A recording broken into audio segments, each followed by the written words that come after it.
کی ضرورت نہیں ہے تو ہم دعوت دے کیوں؟ کوئی قبر پہ سجا کر رہا ہے، وہ کر رہا ہے نا، کیا کہتے ہیں جی، اس نے اپنی قبر میں جانا، میں نے اپنی قبر میں جانا۔ کسی کے مذہب کو نہ چھیڑو، اپنے مذہب کو نہ چھوڑو، اپنے مذہب پہ قابو رہو، لیکن کسی کو کچھ نہ کہو۔ جو جہاں لگا ہے ٹھیک لگا ہے، یہ بھی سنا آپ نے یا نہیں؟ جو جہاں لگا ہے ٹھیک لگا ہے، اس مطلب کو تیرے گھر میں رات کو ڈاکہ مارے تو صبح تو پولیس والوں کے پاس کیوں جا کر کہتا ہے ہمارے گھر میں رات چوری ہوگی؟ جو جہاں لگا ہے ٹھیک لگا ہے۔ تو نے کیوں جا کے درخواست دے دی کہ ہمارے گھر میں چوری ہوگی، ہمارے ہاں زنا بالجبر ہو گیا، ہمارے فلاں اغوا ہو گیا، ہمارا فلاں قتل ہو گیا؟ جو جہاں لگا ہے ٹھیک لگا ہے۔ کہتے نہیں مولوی صاحب اس کا یہ مطلب نہیں، دین میں جو جہاں لگا ہے ٹھیک لگا ہے۔ ارے جو دنیا میں جہاں لگا ہے ٹھیک لگا ہے، یہ اصول دنیا پہ لاگو نہیں ہوتا، دین پہ کیسے لاگو ہوگا؟ دوسری اس کی مثال سمجھ لو، جیسے دین کے اوپر کوئی مواحد چلنا لگے تو اس کو سب سے بڑی مثال کیا دیں گے؟ ارے تیرا ابا یہ کام کرتا تھا، تیرا ابا تو قبروں پہ جاتا تھا، وہاں چادریں چڑھاتا تھا، وہاں سجدے کرتا تھا، علم تمہارے گھر سے نکلتا تھا، 11ویں تمہارے۔ ٹھیک ہے، تو نے ماں باپ کا دین چھوڑ دیا، اور اگر اسی کا باپ موچی تھا، یہ پڑھ لکھ کر ڈاکٹر بن گیا، تو کوئی اس کو آ کر یہ نہیں کہے گا تیرا ابا موچی تھا تو ڈاکٹر کیوں بنا؟ باپ کا دین چھوڑ دیا تو نے۔ وہ کہے گا پاگل بے وقوف، میرے ابے نے تعلیم حاصل نہیں کی، ان پڑھ جاہل رہا، اس لیے موچی رہا، میں پڑھ لکھ کر میڈیکل آفیسر بن گیا۔ دنیا میں یہ دلیل کوئی کسی کو نہیں دے گا، لیکن جہاں ایمان کی بات آئے، جہاں توحید کی بات آئے تو فوراً کہیں گے ماں باپ کا دین نہیں چھوڑنا۔ اور جہاں دین کی بات، جو جہاں لگا ہے ٹھیک لگا ہے، کسی کو کچھ نہیں کہیے، اپنی قبر ٹھیک کیجئے۔ آپ نے اپنی قبر میں جانا، اس نے اپنی قبر میں جانا، آپ نے اس کی قبر میں جانا، آپ نے ٹھیکہ لیا ہوا دین کا، تو ہم دعوت کیوں دیں؟ قرآن بیان کرتا ہے وَإِذْ قَالَتْ أُمَّةٌ مِّنْهُمْ لِمَ تَعِظُونَ قَوْمًا، اور جب کہ ان میں سے ایک جماعت نے کہا تم ایسے لوگوں کو نصیحت کیوں کرتے ہو؟ اللہ مہلکہم او معذبہم عذابا شدیدا، جن کو اللہ نے ہلاک کرنا ہے یا اللہ نے ان کو عذاب علیم دینا ہے۔ مشرک کو اللہ نے ہلاک کرنا ہے، مشرک پہ عذاب علیم نازل ہونا ہے، تمہیں کیا ٹینشن ہے؟ تم کیوں مصیبت میں پڑتے ہو؟ کیوں تقریریں کر کر کے گلے پھاڑتے ہو؟ کیوں سیڑیاں بانٹتے ہو؟ کیوں کیسٹیں دیتے ہو؟ کیوں لوگوں کو پکڑ پکڑ کے توحید کی باتیں کرتے ہو؟ جس قوم کو اللہ نے ہلاک کرنا ہے انہوں نے تو ہلاک ہونا ہی ہونا ہے، تم کیوں دعوت دے رہے ہو؟ تم کیوں پریشان ہو؟ تم کیوں محنتیں کر رہے ہو؟ تم کیوں راتوں کو جاگ رہے ہو؟ تم کیوں لوگوں کے گھروں میں پہنچ رہے ہو؟ تم کیوں لوگوں کو اس شرک سے، اس بدعت سے بچ جاؤ، شرک سے بچ جاؤ، گناہ سے بچ جاؤ، تم نے ٹھیکہ لیا ہوا ہے، اللہ نے ان کو عذاب دینا ہی دینا ہے۔ یہ کہنے والے گمراہ لوگ نہیں تھے، گمراہ سے مراد نافرمان لوگ نہیں تھے، کوئی گناہ گار نہیں تھے بڑے بڑے، یہ بھی نیک لوگوں کی جماعت تھی۔ ایک نیک لوگ وہ جو ہفتے والے دن شکار نہیں کھیلتے تھے، دوسرے وہ جو شکار کھیلتے نہیں تھے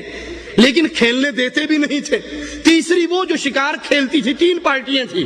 ایک پارٹی جو خود یہ اللہ کی بغاوت نہیں کرتی تھی لیکن جو تبلیغ کرتے تھے، جو لوگوں کو منع کرتے تھے، جو لوگوں کو دعوت دیتے تھے، یہ آ کر کہا کرتی تھی کہ تم نے ٹھیکہ لیا ہوا ہے، ان کو تو اللہ نے عذاب دینا ہی دینا ہے، تمہیں ٹینشن لینے کی ضرورت نہیں ہے، تمہیں دعوت دینے کی ضرورت نہیں ہے، تمہیں محنت کرنے کی ضرورت نہیں ہے۔ اللہ مہلکہم، اللہ ان کو ہلاک کرنے والا ہے، او معذبہم عذابا شدیدا، یا ان پہ شدید عذاب اتارنے والا ہے۔ تو وہ قوم جو اہل ایمان میں سے جو نہ اللہ کی نافرمانی کرتے تھے اور نہ نافرمانیوں پہ خاموش ہوتے تھے، ان کا جواب سنیے، قرآن حکیم کی آیت ہے، وہ کیا کہتے ہیں؟ قالوا معذرة إلى ربكم، قالوا معذرة إلى ربكم، ہم یہ دعوت کا کام کیوں کر رہے ہیں؟ ہم یہ لوگوں کو پیغام کیوں دے رہے ہیں؟ ہم کیوں بتا رہے ہیں قبروں میں دفن ہونے والے مشکل کشا نہیں ہو سکتے، داتا اور غوث نہیں ہو سکتے، مددگار نہیں ہو سکتے؟ ان کی قبروں پہ طواف کرنا، نظر چڑھانا، چادریں چڑھانا، پھول دینا، دیے جلانا، ان کے اوپر آ کر سجدہ ریز ہونا، ان کے پاس بکروں کی نیاز دینا، ان کو آ کر پکارنا، ان سے اولاد مانگنا، ان سے مدد مانگنا، ان سے عزت مانگنا، ان سے فتح مانگنا، یہ سب شرک ہے، یہ جہنم میں جانے کا سبب ہے۔ ہم یہ دعوت کیوں دیتے ہیں؟ قالوا معذرة إلى ربكم ربکم، یہ دعوت اس لیے دیتے ہیں کہ ایک گھڑی وہ آنے والی ہے، ایک دن وہ آنے والا ہے جب مالک کے دربار میں کھڑے ہوں گے، اللہ کے دربار میں ہوں گے، اللہ ہم سے سوال کرے گا تو ہم اللہ کے سامنے معذرت پیش کر سکیں گے، ہم اللہ کے سامنے کم از کم یہ ہیلا کر سکیں گے، ہم اللہ کے سامنے یہ حجت کر سکیں گے، اللہ ہم نے ان کو منع کیا تھا کہ قبروں پر قبروں پر مزاروں پر میلے نہ لگایا کرو، اللہ ہم نے انہیں منع کیا تھا علی کو مشکل کشا نہ کہا کرو، اللہ ہم نے منع کیا تھا محرم کے اندر تعزیے نہ نکالا کرو، اللہ کے رسول کے اہل و عیال کو مشکل کشا نہ سمجھا کرو، ہم نے ان کو شرک کرنے سے منع کیا تھا، ہم نے ان کو بدعت کرنے سے منع کیا تھا، ہم نے ان کو اپنے گھر پہ ڈش اینٹینے لگانے سے منع کیا تھا، ہم نے ان کو غیبتیں کرنے سے منع کیا تھا، ہم نے ان کو داڑیاں شیو کرنے سے منع کیا تھا، ہم نے ان کو گانے سننے سے منع کیا تھا، ہم نے ان کو بیویوں کو بے پردہ گھمانے سے منع کیا تھا، ہم نے ان کو سود کھانے سے منع کیا تھا، ہم نے ان کو زنا کرنے سے منع کیا تھا۔ قالوا معذرۃ الی ربکم، ہم اپنی جان چھڑانے کے لیے کام کر رہے ہیں، ہمیں یہ بات کی بات ہے کہ یہ ہدایت یافتہ ہو جائے، ہدایت یافتہ ہونا سیکنڈ پارٹ ہے، دوسرا سٹیپ ہے، پہلا سٹیپ یہ ہے کہیں دعوت نہ دینے کے جرم میں جہنم میں نہ چلا جاؤں، میں دعوت اس لیے دے رہا ہوں کہ اپنی جان کو بچاؤں، اپنے آپ کو آگ سے دور کروں، معذرۃ الی ربکم، سب سے پہلے میں اپنی جان بچانے کے لیے اللہ کی توحید کی دعوت کا کام کرتا ہوں، وَلَعَلَّهُمْ يَتَّقُونَ، ایک مقصد تو یہ ہے کہ دعوت دے کر میری جان بچ جائے، دوسرا مقصد یہ ہے ہو سکتا ہے ان میں سے کوئی ہدایت پا جائے۔ یاد کرو اللہ کی قسم،